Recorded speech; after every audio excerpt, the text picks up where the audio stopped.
Pourquoi Dieu n'utilise-t-il pas l'homme pour accomplir son œuvre des derniers jours? Pourquoi doit-il s'incarner lui-même pour l'accomplir? Ne pourrait-il pas employer un homme comme il l'avait déjà fait dans l'ère de la loi? L'œuvre du jugement est l'œuvre propre de Dieu, donc elle devrait naturellement être faite par Dieu lui-même. Elle ne peut pas être faite par l'homme à sa place. Parce que le jugement est la conquête de la race humaine par la vérité, il est incontestable que Dieu apparaît toujours comme l'image incarnée pour accomplir cette œuvre parmi les hommes. L'œuvre des derniers jours est l'œuvre de Dieu exprimant des vérités et le tempérament de Dieu dans le but de juger l'homme, de le purifier et de le sauver. Seul Dieu incarné peut accomplir une œuvre aussi essentielle.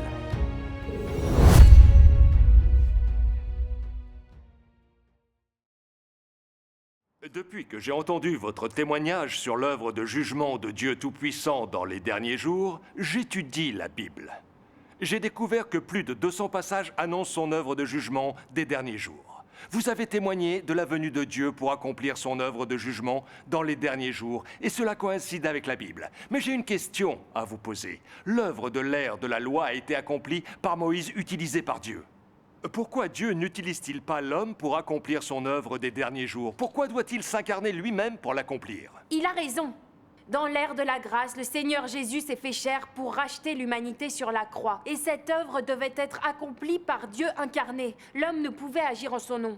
Alors, pourquoi doit-il s'incarner pour accomplir son œuvre de jugement des derniers jours? Ne pourrait-il pas employer un homme comme il l'avait déjà fait dans l'ère de la loi? Vous demandez pourquoi l'œuvre de jugement de Dieu des derniers jours doit être accomplie par Dieu incarné? Pourquoi ne peut-elle pas être réalisée par des hommes que Dieu emploierait comme par le passé? C'est en effet une question centrale, directement liée au point essentiel qui permet de savoir si l'homme est en mesure d'être conduit devant le trône de Dieu, d'obtenir le salut et de pénétrer dans le royaume des cieux. C'est un sujet sur lequel Dieu Tout-Puissant s'est longuement exprimé. Je propose que nous lisions ces paroles. Ouvrez à la page 44. L'œuvre du jugement est l'œuvre propre de Dieu, donc elle devrait naturellement être faite par Dieu lui-même. Elle ne peut pas être faite par l'homme à sa place. Parce que le jugement est la conquête de la race humaine par la vérité, il est incontestable que Dieu apparaît toujours comme l'image incarnée pour accomplir cette œuvre parmi les hommes. C'est-à-dire, dans les derniers jours, Christ utilisera la vérité pour enseigner aux hommes sur la terre et leur faire connaître toutes les vérités. Telle est l'œuvre de jugement de Dieu.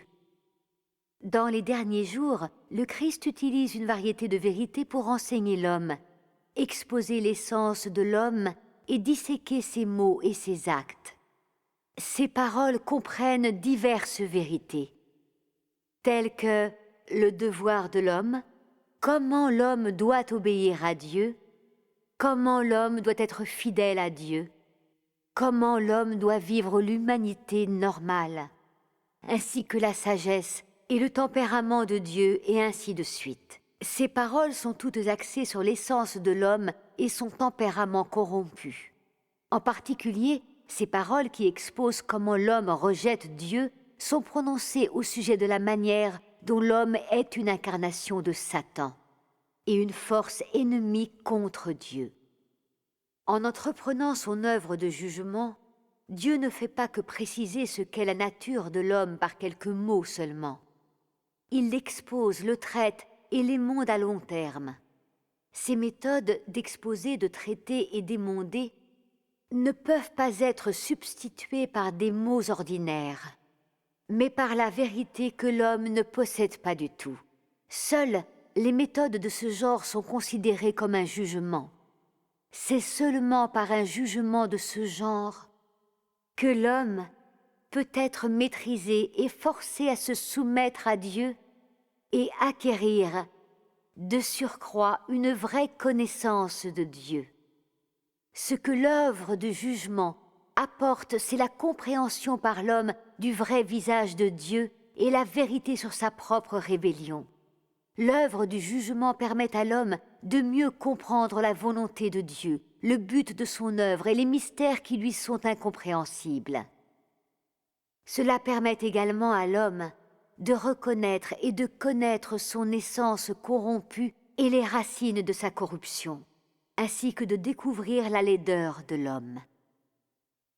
Ces effets sont tous causés par l'œuvre du jugement, car l'essence de cette œuvre est en fait l'œuvre d'ouverture de la vérité, du chemin et de la vie de Dieu à tous ceux qui ont foi en lui. Ce travail est l'œuvre du jugement faite par Dieu. Si vous le permettez, j'aimerais prendre la suite. Pour juger la corruption de la chair de l'homme, personne n'est plus approprié que Dieu dans la chair, et personne n'est plus qualifié que Dieu dans la chair. Satan ne peut être vaincu complètement que si Dieu dans la chair juge la corruption de l'humanité. Étant égal à l'homme, dans une humanité normale, Dieu dans la chair peut directement juger l'injustice de l'homme. Ceci est le signe de sa sainteté innée et de son être extraordinaire. Seul Dieu est qualifié pour juger l'homme, est en mesure de juger l'homme, car il détient la vérité et la justice, et donc il est capable de juger l'homme. Ceux qui n'ont pas la vérité et la justice ne sont pas aptes à juger les autres. C'est à cause de ces jugements que vous avez pu voir que Dieu est le Dieu juste, que Dieu est le Dieu saint. C'est à cause de sa sainteté et de sa justice qu'il vous a jugé et a fait tomber sa colère sur vous. Parce qu'il peut révéler son tempérament juste quand il voit la rébellion de l'humanité, et parce qu'il peut révéler sa sainteté quand il voit l'infamie de l'humanité. Cela suffit pour montrer qu'il est Dieu lui-même, qui est saint et sans tache, mais qui vit aussi dans un pays de souillure. S'il était un homme qui s'avilissait avec les hommes et n'avait aucun élément de sainteté ou un tempérament juste, il ne serait pas qualifié pour juger l'injustice de l'humanité, ni pour être le juge de l'humanité.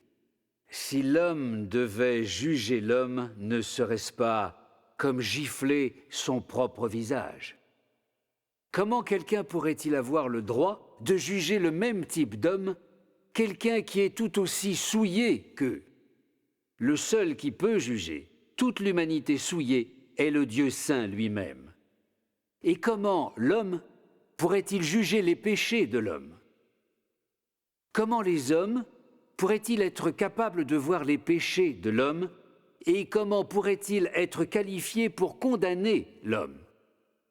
Si Dieu n'avait pas le droit de juger les péchés de l'homme, alors comment pourrait-il être le Dieu juste lui-même? Lorsque le tempérament corrompu des hommes est révélé, il dit ce qu'il pense pour les juger, et alors seulement ils peuvent voir qu'il est saint. Amen. Dieu Tout-Puissant nous explique clairement le sens de l'incarnation de Dieu pour accomplir l'œuvre de jugement dans les derniers jours. L'œuvre de jugement de Dieu dans les derniers jours s'accomplit à travers les vérités que Dieu exprime, son tempérament de justice, sa toute-puissance et sa sagesse afin de révéler la nature satanique de l'humanité corrompue. Pour libérer l'humanité de l'influence de Satan, changer le tempérament de vie de l'homme et parfaire l'homme en lui donnant accès à la vérité, en lui permettant d'atteindre la compréhension de Dieu et de vivre une vie qui ait du sens. Une telle œuvre de salut et de perfectionnement de l'homme doit être accomplie personnellement par Dieu incarné lui-même. Car dans les derniers jours, les hommes sont corrompus et imprégnés du tempérament de Satan. Ils sont profondément arrogants, malins et trompeurs, égoïstes et méprisables. Ce sont tous des descendants de Satan. Ils ont perdu la morale et la personnalité associées à l'humanité. Ils sont comme des animaux sans âme et n'ont plus aucune ressemblance avec des êtres humains. Pour que Dieu sauve des êtres humains aussi profondément corrompus, il doit s'incarner afin d'exprimer directement les paroles de Dieu et exprimer son tempérament divin de justice, de majesté et de courroux pour juger, conquérir et purifier l'humanité. Il doit permettre à l'homme d'entendre sa voix et également de voir le tempérament de Dieu et sa colère. C'est alors seulement que l'humanité corrompue peut être complètement conquise et vaincue. C'est alors seulement que l'homme tombera à terre, craindra Dieu, obéira à Dieu et rejettera le mal. C'est le résultat auquel peut aboutir l'œuvre de jugement de Dieu incarné. Dieu ne se fait pas chair uniquement pour exprimer les paroles de Dieu. Le plus important est de permettre à l'humanité de voir l'apparition de Dieu et son tempérament, de voir les actes de Dieu, sa toute-puissance et sa sagesse. L'homme doit aussi voir le tabernacle de Dieu auprès des hommes, et Dieu vivant auprès des hommes, et l'humanité vivant sous le regard de Dieu, l'humanité qui échange et converse directement avec Dieu. Tout ceci s'accomplit lorsque Dieu est de retour en tant que Fils de l'homme. C'est la signification réelle de l'incarnation de Dieu qui accomplit son œuvre de jugement. Tous ceux qui ont fait l'expérience de l'œuvre de jugement de Dieu des derniers jours peuvent apprécier personnellement ces éléments. Je m'aperçois à quel point l'œuvre de jugement de Dieu des derniers jours est riche de sens et de vérité. J'avoue qu'il y a certaines choses sur lesquelles je ne suis pas sûr. Dieu peut employer des prophètes pour transmettre les paroles de Dieu. Donc Dieu des derniers jours aurait aussi pu employer des hommes pour transmettre les paroles de Dieu pour accomplir son œuvre de jugement. Est-ce que j'ai bien compris ou non? Je ne sais plus. De très nombreuses personnes ont du mal à comprendre pourquoi Dieu n'emploie pas des hommes pour accomplir son œuvre de jugement des derniers jours. La raison principale est que l'essence de l'homme est celle d'une humanité corrompue. Même lorsqu'il a été rendu parfait et qu'il est dirigé par le Saint-Esprit, il n'est toujours pas digne d'exprimer les paroles de Dieu. Il n'est pas digne non plus d'exprimer le tempérament de Dieu, sa toute-puissance et sa sagesse, ainsi que tout ce qu'il a et est. Car un homme employé par Dieu est humain par essence et n'a pas d'essence divine en lui. Il n'est donc pas habilité à œuvrer en prenant l'identité de Dieu. Quoi qu'il dise ou fasse, il ne peut pas représenter Dieu et ne peut donc pas accomplir l'œuvre de salut de l'humanité. Dieu a fait de Moïse son instrument pour accomplir l'œuvre de l'ère de la loi. Moïse pouvait uniquement transmettre les paroles de Dieu tel un prophète. Alors, pourquoi n'a-t-il pas osé parler en nom et place de Dieu? Parce que tout messager qu'il soit, ça reste un homme et non Dieu incarné. Voilà donc la différence essentielle entre Dieu incarné et un individu employé par lui. Certains se disent, mais puisque Dieu a employé Moïse pour accomplir son œuvre au cours de l'ère de la loi, pourquoi n'a-t-il pas là aussi employé l'homme pour accomplir son œuvre de jugement des derniers jours? Dieu a employé Moïse pour accomplir son œuvre au cours de l'ère de la loi dans un contexte particulier. L'homme était peu corrompu par Satan durant l'ère de la loi. L'œuvre de l'ère de la loi ne consistait pas à changer le tempérament de l'homme, mais à promulguer les commandements, les lois et les décrets visant à orienter la vie des gens. Dieu a essentiellement employé Moïse pour promulguer des commandements, des lois et des décrets, pour dire aux hommes comment respecter les lois et les commandements de l'Éternel et selon quels principes ils doivent vivre, afin que les hommes comprennent comment ils doivent vivre devant Dieu et le vénérer, et qu'ils enseignent à leur tour aux générations suivantes de quelle façon ils doivent vivre sur terre. Pour atteindre ces objectifs, l'emploi de Moïse par Dieu pour accomplir son œuvre était suffisant. Cela montre que dans chaque ère que Dieu prenne chair afin d'accomplir son œuvre ou qu'il emploie l'homme, tout est fait selon le plan de gestion de Dieu et selon les besoins de l'humanité corrompue. Les œuvres de rédemption dans l'ère de la grâce et de jugement dans les derniers jours sont des œuvres qui correspondent au début d'une ère et à la fin de l'autre. Ce sont toutes les deux des œuvres de rédemption et de salut de l'humanité, et elles doivent être accomplies par Dieu incarné lui-même. Personne ne peut se substituer à lui. Les paroles de Dieu Tout-Puissant sont d'une indéniable limpidité.